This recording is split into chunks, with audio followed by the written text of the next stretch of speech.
Next, we'll be talking about skills. Now, I really want to reiterate here how skills are interpreted with Claude. Now, if you use something like Openclaw and you use skills, you're going to think that skills are something that it can actually do on its own. Like, for example, fetch this, go make spreadsheets, go do that. And that's generally what skills do with other applications. Skills with Claude are more of references or outlines. So for example, if you want to create a specific post on LinkedIn, you can create a specific format on how you want that blog post structured. And anytime you enter something into Claude, it'll give you a response and then format with that structure. They can be very powerful when utilized the right way. So let me show you how to use skills with Claude. Okay, so let's talk about skills. So I'll be showing you how to create skills using Claude.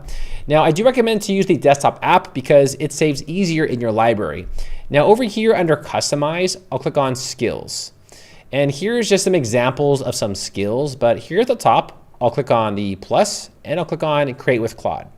Let's create a skill together using your skill creator first. First, tell me what's the skill you should do. Okay, so for this specific skill, I want to create a LinkedIn poster. Essentially, I want to be able to pull news about any sort of topic and then use this specific format for all of those topics. So let me go ahead and walk you through this. Okay, so I want you to create a LinkedIn post skill. I want you to use a format of 1 to 2 paragraphs, use bullet points, break up the sentences and emojis, and create a very engaging headline. So here I'll go ahead and run this skill. Okay, so here's an example of a LinkedIn post format. So here we have the title, we have a brief introduction, we got some emojis, some more text, and then we have this kind of call to action. And then here we have some, some basic hashtags.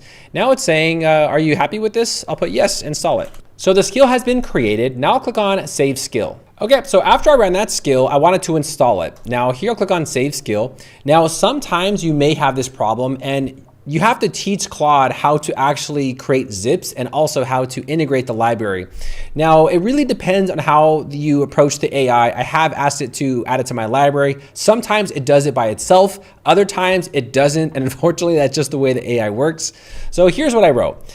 Install this skill as my personal skill. And it says, sorry, we cannot do that. Now, I have written the same exact prompt before and it has worked, but let me just show you how to get around this.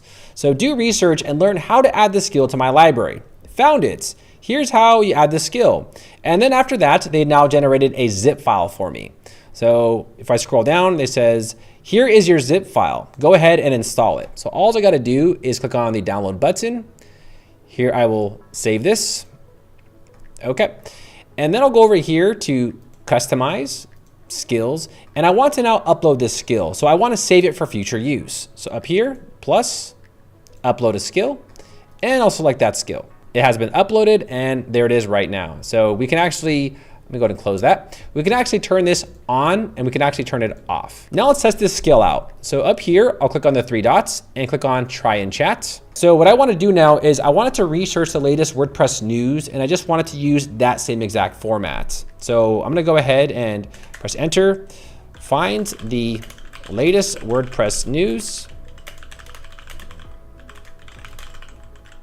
Okay, so here I'll just go ahead and press enter. So here we go. So WordPress just made another CMS look ancient, and this is the latest news. And you can see it actually uses my same format right here, but it's just getting the latest information about WordPress. So all I would do here is just copy this and paste it onto LinkedIn. And I think this is better because it's very hard to keep audiences engaged, right? So by using this method, you can always create posts about your specific niche and update your customers about what's going on in whatever niche that you're talking about.